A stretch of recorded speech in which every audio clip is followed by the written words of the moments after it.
Next door lived a girl on sale out in the lobby afterwards. I want to bring on our next reader.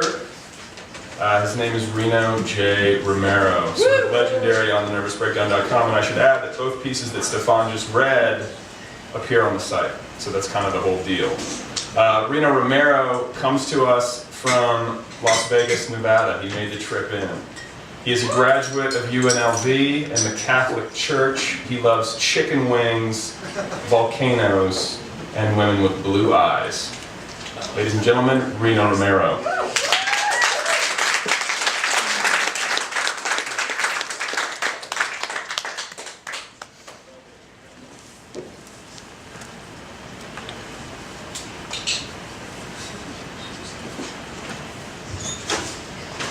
Lower this pup for a second. I don't have what Stefan has. So, hey, how you guys doing? I want to thank you very much for allowing me to come down here. I want to thank Listy and all these, all these badasses that I'm sharing the stage with. It's really cool. By the way, LA looks wonderful. Vegas, not so wonderful. This is something that I wrote on the site, maybe, I don't even know, a couple months ago. Anyhow, this is God Bless, the song dedication, George Michael, B. Francis, and putting books on hold at the wrong store. I was on my way to the bookstore. I called earlier and had them hold a book for me. Cool thing about where I live is that everything I need is 5 minutes away. Giant mall, restaurants, Kinko's, and Roberto's Taco Shop. I stepped into the bookstore and made the usual rounds. I hit the fiction section, checked out some poetry, some art books. I checked out the music section looking for a Frank Black CD that needed replacing because the first one was scratched and worn out from years of serious rocking. I love Frank Black, folks. He's one of my favorites. But no luck. So I went to the counter.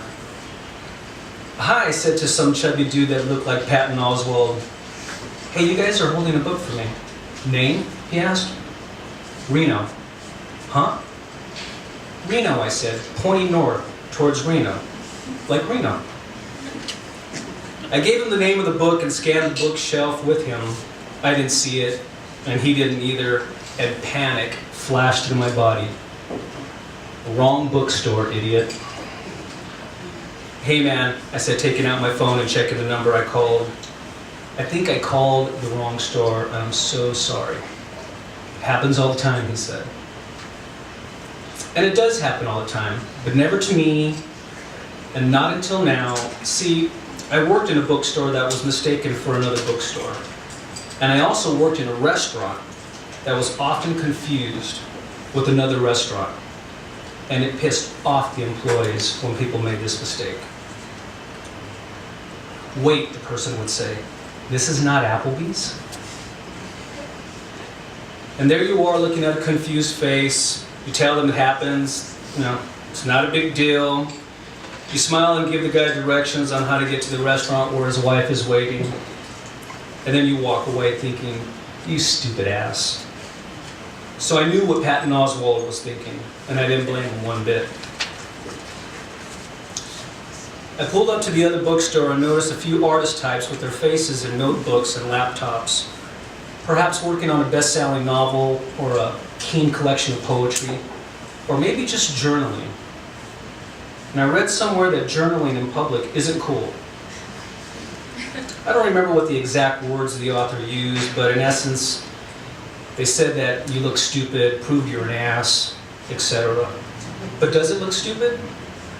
I haven't put much thought to it, but I think that journaling has been regarded as sappy and cheesy, so it looks accordingly. But what if the person is writing the greatest book in the history of all books? It's possible, right? I mean, is there a way to tell the difference between when someone is writing lines like, "Today I don't feel so well and my feet reek," or someone demanding you call him Ishmael, or telling you that the times were both very dear and very shitty? I don't know, man. I don't write in public. But I remember a couple of times, way back in the day, I cranked out a few poems ripped on whiskey and tucked in the corner of some Vegas bar. Yeah, it was real pathetic.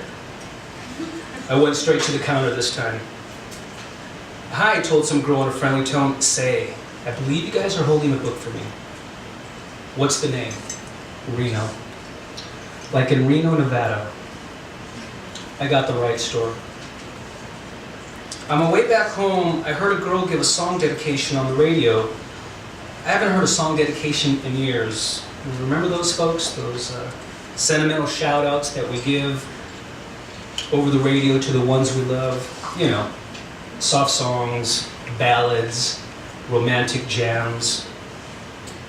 I want to dedicate The Wind Beneath My Wings to John, because he's my inspiration. Growing up in East LA, I remember hearing a lot of song dedications on the radio. I'd like to dedicate Let's Get It On to Tiny from El Sereno. Back when I was in high school, Careless Whisper was a hit. Yes, you heard right. George Michael, that dude from Wham, a perfectly horrible band out of England. That guy had a huge ballad called Careless Whisper, and in my experience, people either love or they hate that song. It's either a good memory or a bad one. To this day, every time I hear the song, I'm catapulted back to high school, to some 10th grade dance, a dark gym packed with people, and a swooping saxophone intro of Careless Whisper pushing through the speakers, and couples moving to the dance floor in soft, romantic steps, and the rest of us either sitting or leaning against the gym wall going, fuck. Maybe you were there. Maybe you remember George hurting the way he did. You remember the dark gym, those warm steps to the dance floor, and some girl named Julie holding your hand. Or maybe his name was Steve. Steve what's-his-face. Or maybe you were sitting, leaning against the cold gym wall going, fuck. I saw George Michael in concert. Yeah, no shit. He did a small tour called Cover to Cover in '91, and I was there, neck deep in Soundgarden and dating some bitch from Indiana.